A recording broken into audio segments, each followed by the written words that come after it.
Olá, colegas. Depois de algum tempo, nós vamos retomar o nosso curso de Introdução ao Reconhecimento de Padrões. E continuando, nós vamos discutir a questão do algoritmo KNN, que foi o objeto da última aula. Nós sabemos que o algoritmo KNN ele é muito bom, muito simples, muito fácil de utilizar. Porém, quando você recebe uma instância, você tem que calcular a distância dessa nova instância para cada uma das outras instâncias que estão gravadas no banco. Ou seja, para cada um dos padrões conhecidos, você tem que fazer o cálculo de uma distância e você tem que guardar tudo isso para depois comparar quais são os vizinhos que são os mais próximos daquela instância nova que você quer classificar. Bom, se a sua tabela, o seu dataset, for muito grande, então você vai ter um conjunto de cálculos razoável a fazer. E isso aumenta, obviamente, com o aumento da base. Isso não é muito bom para sistemas em tempo real. E é isso que nós vamos discutir agora, se há realmente uma solução para esse problema do KNN. Neste slide nós podemos ver as principais vantagens e desvantagens da utilização do KNN. Como vantagens, nós temos a simplicidade de implementação, o fato de que o KNN é ideal para tabelas pequenas ou médias, o fato de que o KNN não requer treinamento. Como desvantagens, nós temos o alto custo computacional para grandes tabelas e a constante K, que é obtida por tentativa e erro. Para resolver os problemas do KNN, nós construímos um modelo, desta vez realizando uma operação do que nós conhecemos como treinamento, mas cujo objetivo é evitar que eu tenha que realizar tantos cálculos para a classificação de um novo padrão, de um novo elemento. Como é que funciona o algoritmo da distância mínima ao centroide? Essa é a solução para resolver os problemas do KNN. Nesta solução, cada classe que nós estávamos utilizando no KNN passa a ter um único vetor que a representa. Este vetor é chamado de centroide. Após o treinamento, não será necessário armazenar os exemplos, apenas os centroides permanecem na memória. Ou seja, para cada classe eu guardo apenas um padrão na memória. Esse padrão que fica na memória é o centroide, ou seja, o elemento que em seus atributos contém a média dos atributos dos vetores ou das instâncias da classe. O centroide é, portanto, um valor médio, ou seja, é a média dos exemplos da classe. O centroide é o representante da classe. Então nós temos aqui, imagine que nós temos aqui um conjunto de treinamento. Esse conjunto de treinamento, no caso das íris, ele é composto de uma certa quantidade de instâncias da classe íris setosa, de uma certa quantidade de instâncias da classe íris versicolor. Ele é composto de uma certa quantidade de elementos da classe íris virgínica. Bom, o que nós fazemos é calcular a média dos atributos, de cada um dos atributos, de cada uma das classes, e criamos um vetor para a classe íris setosa, outro vetor para a classe íris versicolor, e outro vetor, ou lista, como queiram, para a classe íris virgínica. Esse conjunto de três vetores representativos, ou de três centroides, mas a função que calcula a distância, formam o meu modelo que será utilizado, que será aplicado sobre qualquer elemento novo que eu queira classificar. Então, como é que funcionaria esse processo? Eu, tendo o meu conjunto de dados conhecidos, que eu vou chamar de conjunto de treinamento, eu calculo os vetores que são os centroides. Isso eu chamo de treinamento. Após o cálculo dos centroides, eu esqueço o meu conjunto de treinamento e aplico o modelo ao conjunto de testes, ou seja, um conjunto de elementos que eu escondi de mim mesmo, que eu sei quais são essas classes para verificar se esse modelo é capaz de acertar ou não sobre estas classes. Estas classes aqui eu chamo de conjunto de teste. Então, essas instâncias, perdão, cada uma delas eu tiro o rótulo da classe, ou seja, eu não sei o que elas são, aplico e verifico o que é que o modelo me dá como resultado. E aí, então, como eu tinha guardado esses valores, eu posso calcular se os resultados estão certos ou errados, ou seja, eu posso avaliar os resultados. Antes de iniciarmos o estudo da avaliação dos classificadores, vamos verificar como os centroides são recalculados. Quando uma nova instância chega e essa instância é classificada corretamente, nós procedemos a uma atualização do centroide. Essa atualização pode ser feita simplesmente calculando a média a partir de todos os exemplos, como fizemos a primeira vez, ou simplesmente atualizando a média que já existe. Bom, para atualizar a média que já existe, nós usamos essa pequena fórmula que vocês podem ver aqui em frente. Nós calculamos a nova média, ou o novo vetor de médias, que nós representamos aqui por M. O MJ, índice NJ mais 1, é o vetor de médias calculado após a introdução de uma nova instância. Bom, esse centroide é calculado assim de forma: eu pego o valor 1 menos A, onde A é 1 sobre o número de instâncias mais 1, certo? Ou seja, esse NJ que eu estou usando aqui é o total de exemplos utilizados antes da chegada do novo vetor. Então eu calculo A, então 1 menos A vezes o MJ antes da chegada do novo vetor, mais o próprio A vezes o novo vetor. Com isso eu calculo o novo vetor de centroides. Então essa é a simples forma. Bom, lembrando que isso aqui, esse M maiúsculo e negrito, que está aqui e o x nil são vetores. Então eu calculo simplesmente multiplicando, no caso aqui, um escalar do A por um vetor. Depois multiplicando 1 menos A pelo vetor e depois somando os vetores. Bom, e aí você tem a fórmula para calcular o novo centroide sem ter que refazer os cálculos com todos os outros elementos que estão na tabela.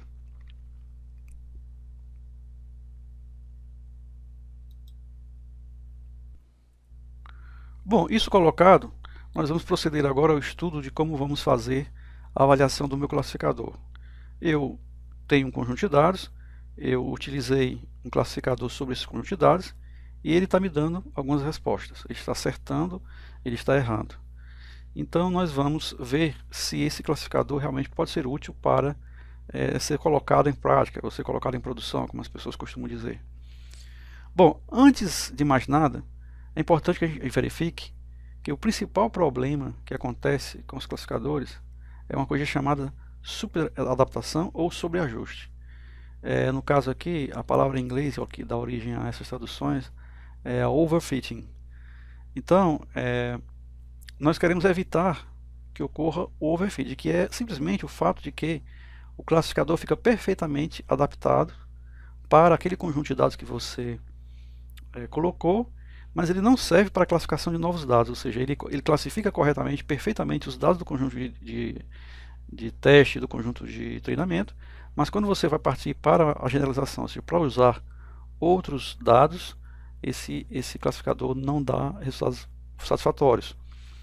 Até mesmo muitas vezes com o conjunto de teste ele já não dá resultados satisfatórios, o que ele dá muito bem com o conjunto de treinamento. Isso quer dizer que o classificador está perfeitamente adaptado para identificar os padrões e as classes daquele conjunto, daquele dataset que você tem, mas ele não serve para outros conjuntos de dados relacionados, e portanto a gente diz que ele não generaliza bem, ele não serve para outras informações. Quando isso ocorre, a gente está em presença de uma coisa chamada overfitting, ou sobreajuste, ou superadaptação, como queira. Bom, a estratégia de teste mais simples que você possa submeter o seu classificador é pegar o seu dataset, o seu conjunto de dados que você tem, o seu conjunto de exemplos, e dividi-lo em dois pedaços. Pode ser um pedaço maior, que você vai chamar de conjunto de treinamento, normalmente é assim, e um pedaço menor que você vai chamar de conjunto de testes. Normalmente isso pode ser 70, 30, 66, 33, então vocês podem dividir. Nunca chega a ser 50, 50, né? E aí já fica um pouco complicado você colocar o conjunto de testes no mesmo tamanho ou maior do que o conjunto de treinamento. O normal é que o conjunto de testes seja menor do que o conjunto de treinamento. Esses elementos do conjunto de teste eles são retirados aleatoriamente do dataset original. Então, se você estiver usando aquele dataset da Iris, por exemplo, é bom que você embaralhe todos os dados e retira uma fatia deles para garantir que eles estejam completamente aleatórios. Então, você retira completamente aleatórios alguns elementos e aí você faz o treinamento do seu classificador. Se for, no caso, a distância mínima ao centroide, você calcula os centroides a partir desse conjunto de treinamento e aplica o cálculo ao conjunto de teste e verifica os resultados. Essa é uma forma de fazer. Essa forma aqui, ela não garante que os seus dados não estejam, ou seja, que o seu centroide não esteja super adaptado. Então você tem que, muitas vezes, fazer uma coisa mais complexa. Um dos melhores testes para se utilizar, um dos melhores esquemas de teste, é o que eles chamam de validação cruzada. A validação cruzada, ou cross validation, significa que você tem o seu dataset e que você utiliza uma parte do seu dataset, como vocês podem ver nessa figura aqui, para o conjunto de teste e a outra parte do seu dataset para o conjunto de treinamento. Tudo bem, até agora está igual ao que a gente viu anteriormente. Porém, isso é repetido N vezes. Então você forma um primeiro grupo com esse conjunto de teste e treinamento, forma um segundo grupo com esse conjunto de teste aqui do meio, já diferente, e o resto é conjunto de treinamento, forma um terceiro grupo com esse conjunto de teste do meio e o resto de treinamento, forma um quarto grupo com esse conjunto de treinamento, forma um quinto grupo com esse conjunto de treinamento. O número ou a quantidade de grupos que você vai formar faz parte de uma das decisões dos seus experimentos. Então você pode aumentar ou diminuir de acordo com a sua necessidade, de acordo com a quantidade de dados, de acordo com o que você achar que é interessante. A partir disso aqui, fazendo esse teste sistemático, você pode ter a performance ou o desempenho global do seu classificador. Você vai ter as taxas de erros médios, vai ter variâncias em cima dessas taxas de erros, você vai ter a dispersão no próprio teste em si. Então você tem uma série de medidas estatísticas que você pode obter a partir da validação cruzada e, com certeza, o teu classificador que passar num teste dessa natureza vai estar livre, teoricamente, do problema do overfitting, né? Bom, então quando nós avaliamos um classificador, quando nós submetemos um classificador a uma bateria de testes, nós tipicamente, para cada teste, temos algo como isso aqui. Isso aqui é o que nós chamamos de matriz de confusão. O que é matriz de confusão? Essa matriz, aqui nas verticais, nós temos basicamente o predito, ou seja, os valores que foram preditos para cada uma das classes. E aqui na forma de coluna, né, nas linhas, né, especificando as linhas, nós temos aqui as classes reais. Quer dizer o que com isso? Quer dizer, por exemplo, que aquelas instâncias, considerando que você está classificando aqui os elementos gatos, cachorros e lebres, por exemplo, aquelas instâncias de gato que você classificou corretamente como gato, você quantifica, ou seja, eu fiz um experimento onde haviam gatos, cachorros e lebres. E eu disse que 5 desses elementos eram gatos e eles realmente eram gatos. Então eles foram preditos como gatos e foram verificados posteriormente que eram realmente gatos. Eu acertei. Então esses 5 aqui é o número de acerto. Já aqui eu tenho 3 casos em que os elementos foram preditos como sendo cachorros e na realidade eles são gatos. Então você tem 3 erros cometidos, 3 erros que levaram você a classificar, o seu classificador classificou-os como cachorros, quando na realidade eles são gatos. Aqui embaixo, nessa segunda linha, nós temos aqui os elementos que foram classificados como gatos e que são cachorros, na realidade. Então foram 2 gatos dois que foram previstos como gatos, que na realidade são cachorros. Aqui nós temos 3 cachorros que são realmente cachorros. Então, o nosso classificador diz, olha, 3 daquelas fotografias que você me deu, por exemplo, são cachorros e você verificou posteriormente que eram cachorros. Aqui nós temos um caso de cachorro que foi classificado como lebre. Então, nosso classificador pode ter dado esse tipo de resposta. E finalmente na última linha nós temos lebres que foram classificados como gatos são 0. Nós temos aqui lebres que foram classificados como cachorros, são 2. Nós temos aqui lebres que foram classificados como lebres, são 11. Observe que na matriz de confusão, a diagonal principal da matriz são exatamente os elementos que foram classificados corretamente. E todos os outros elementos que estão fora da diagonal principal, eles são elementos que foram classificados erroneamente. Daí a gente pode tirar a primeira medida da qualidade do nosso classificador. Então a primeira medida seria o quê? A quantidade de elementos classificados corretamente, que seriam a soma dos elementos da diagonal principal, 5 mais 3 mais 11 dá 19, e a quantidade de elementos classificados erroneamente, que são a soma de todos os elementos fora da diagonal principal, que seriam 2 mais 3, mais 0, no caso, mais 0 em cima, mais 3, mais 2, mais 1. Então, 2 mais 3, 0, 0, 2 mais 1. Somando os dois elementos aqui, nós temos os corretos e os incorretos. Nós temos aqui 27 elementos que fizeram parte do nosso dataset, que são exatamente 27 instâncias. Daí a gente tira a taxa de acerto, que são a quantidade de corretos dividido pelo total, dá 70%, e a taxa de erro, que é a quantidade erroneamente classificada, dividido pelo total, dá 29,6%.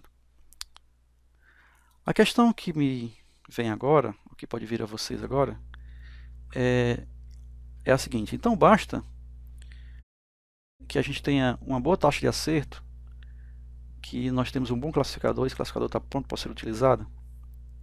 Então a resposta para isso é não necessariamente. Não necessariamente a gente está numa situação confortável.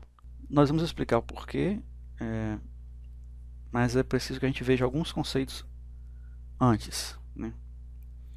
A primeira coisa é o conceito, o que é que são realmente os positivos e os negativos.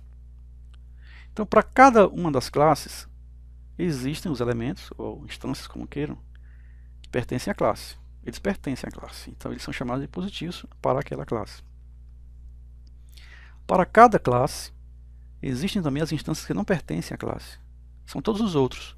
Se você está trabalhando com 10 classes, então existem os elementos que pertencem à classe que você está olhando inicialmente, e existe um elemento que pertence às 9 outras classes. São os negativos para a classe.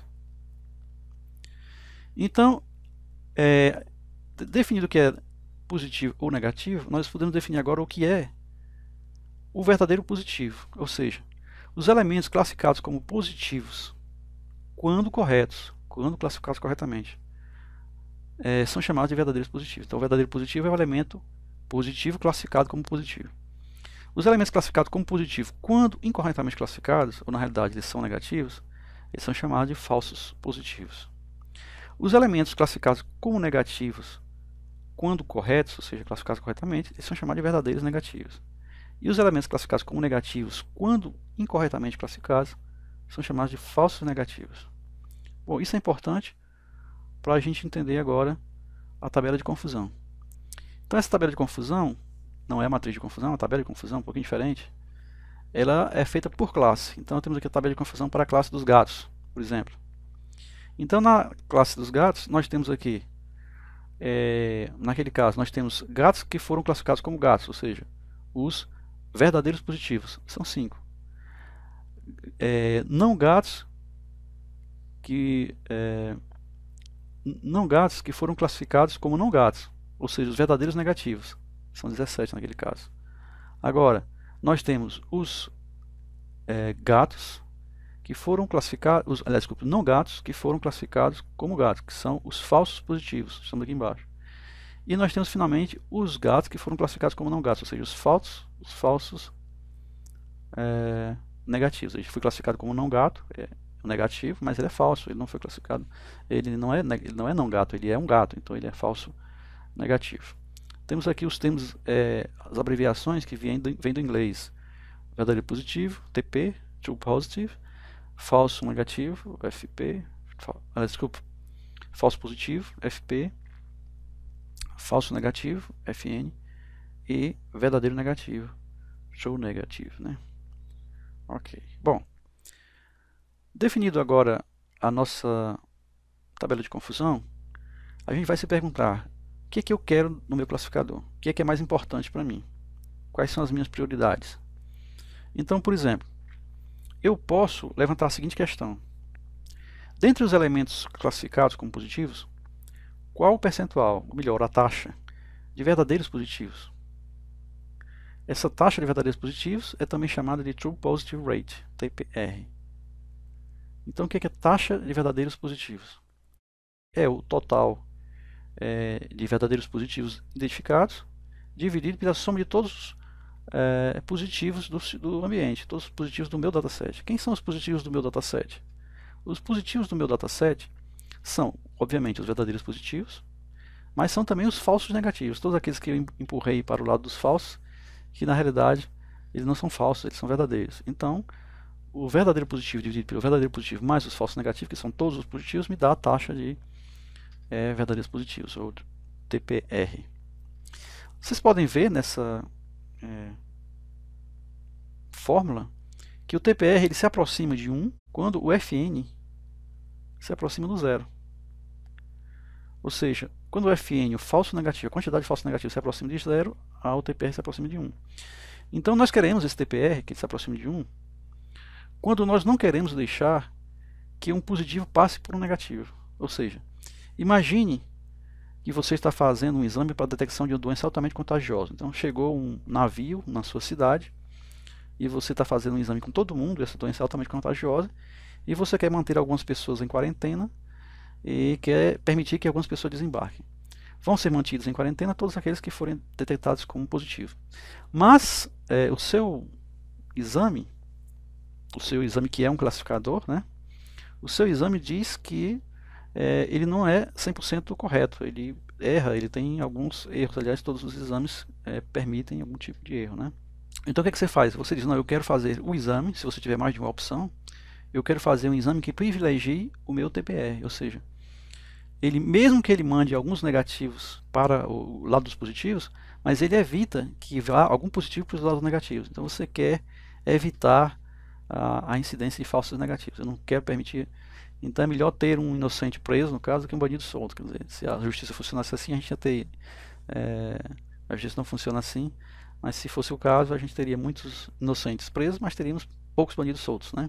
Porque o classificador, que no caso é o processo judicial, seria voltado para evitar falsos negativos e, portanto, adaptados ou adequados para um TPR alto, antes procurava-se um TPR alto. O TPR também é chamado de recall, né?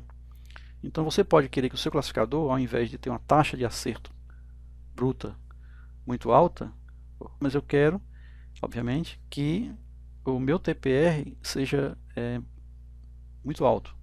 Então você pode pegar dois classificadores diferentes. Um tem uma taxa de acerto mais alta que o outro, porém o TPR do primeiro é menor que o segundo e você quer a TPR, então você pode escolher o TPR do segundo. Bom, isso aí é uma decisão que você tem que tomar na hora que você for colocar o seu classificador em produção. Outra questão que eu posso fazer: dentre os elementos classificados como negativos, qual o percentual, melhor, a taxa dos verdadeiros negativos? Ou seja, a taxa de verdadeiros negativos, ou True Negative Rate.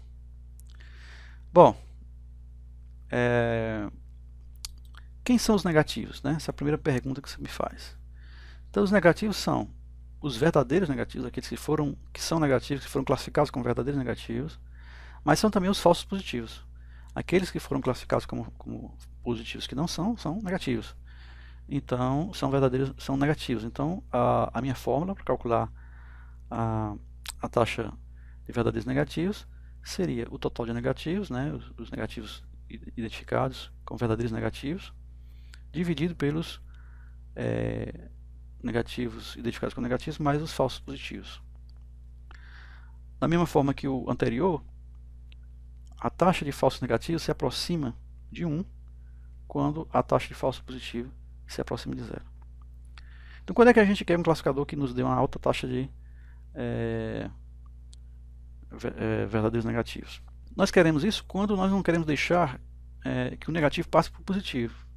Imagine que você tem uma empresa que possa ser processada por danos morais, caso você afirme que um de seus clientes está fraudando, quando na realidade ele não está. Então você quer um filtro que passa muita coisa, você quer pegar só os peixes grandes, por exemplo. Então você privilegia um classificador que te dá uma boa resposta nessa área, certo? Então, para evitar problemas com clientes, evitar problemas com a justiça, sei lá, você, por exemplo, você vai criar estresse em pessoas que vão fazer exames para as doenças e você não quer criar esse tipo de estresse, então você privilegia um exame que te dê um TNR alto. Bom, o TNR também é chamado de especificidade. Você já deve ter percebido que a taxa de acerto sozinha não quer dizer muita coisa, e nem sempre é o fator mais importante na escolha do classificador para o seu problema. Nós temos aqui outras métricas, além das duas que nós já citamos. Nós citamos a True Positive Rate, Recall, né, aqui é a formulazinha dela. Nós citamos o True Negative Rate, que é chamado também de especificidade. Mas existe também a Precision, a precisão, que é uma medida também muito usada, que seria basicamente a taxa de verdadeiros positivos dividido pelo verdadeiros positivos mais falsos positivos. Ou seja, esse denominador aqui me dá todos os elementos que foram classificados como positivos. Alguns deles são verdadeiros, alguns deles são falsos. Dentre esses que ele classificou como positivo, quais são os verdadeiros positivos? São esses. Então, dividindo isso, eu tenho uma taxa de acerto dentro daquele que eu classifiquei como positivo. Bom, é uma espécie de taxa de acerto. Então, isso é chamado de PPV, né? Ou precisão. A precisão do meu sistema. Eu estou dizendo que o meu sistema é preciso quanto os que ele identifica como positivos são realmente positivos. Né? Então, estou dizendo que o meu sistema é preciso. Daí identificou, quando ele reduz a taxa de falso positivo, ele aumenta a precisão. Bom, o NPV é o caso contrário para o negativo, né? O false positive rate fallout, isso aqui já é o seguinte, já é o quanto ele é baseado no quanto ele acerta. Então você já está invertendo as coisas. Aqui eu tenho a quantidade de falso positivo que eu tive, mais a quantidade de falso positivo, dividido, desculpa, pela quantidade de falso positivo mais verdadeiro negativo. Então isso aqui é a taxa, é a relação entre os falsos positivo dividido por o que ele chamou realmente de falso positivo, mais o que ele chamou de verdadeiro negativo. Cada um deles tem suas aplicações, né? A taxa de descoberta falsa, né? Que seria o falso positivo dividido pelo falso positivo mais o true positivo, e a taxa de negativos falsos, que seria o falso negativo de falso negativo mais verdadeiros positivos. Bom, cada um dessas métricas tem aí as suas características. Tem uma outra medida que mistura algumas delas, que é chamada de F-Measure. Eu não coloquei aqui, mas vocês podem pesquisar na Wikipedia ou no Google, aí vocês vão encontrar essas métricas que podem ser utilizadas. O que é universalmente aceito como um bom classificador? Se você colocar nos eixos X a taxa de falso positivo e no eixo Y a taxa de verdadeiro positivo, então você vai ter um gráfico parecido com isso aqui. Obviamente as taxas são de 0 a 1, tanto aqui quanto aqui.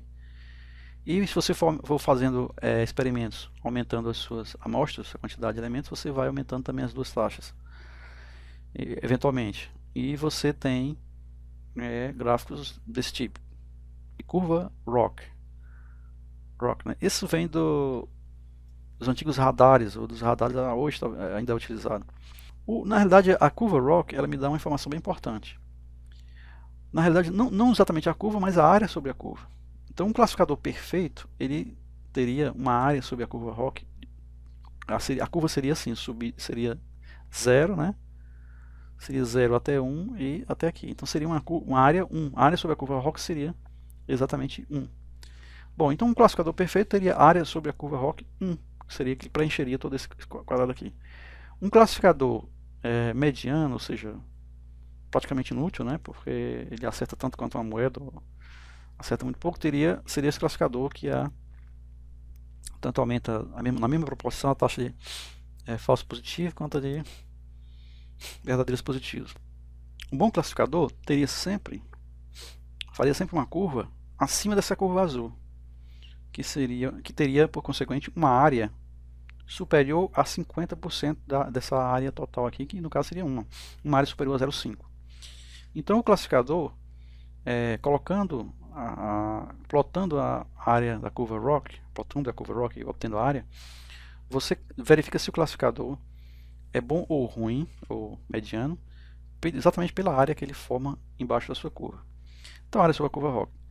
Convenciona-se, ou é resultado de pesquisas e de exames, né, de análises, que um classificador perfeito seria, obviamente, a área 1, e um classificador ineficaz seria a área 0,5. Então, qualquer classificador que tenha área 0,5 para baixo seria completamente ineficaz. Bom, então nós temos aqui uma tabelinha que diz isso aqui.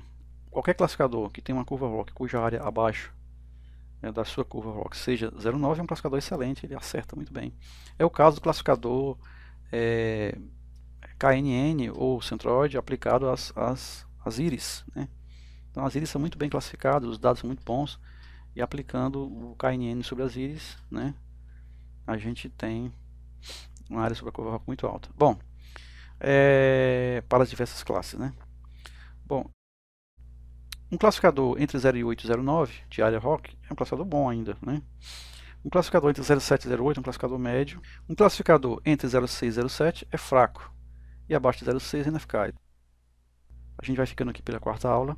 Na quinta aula a gente vai mostrar alguns classificadores e a aplicação de cada um deles. Grato.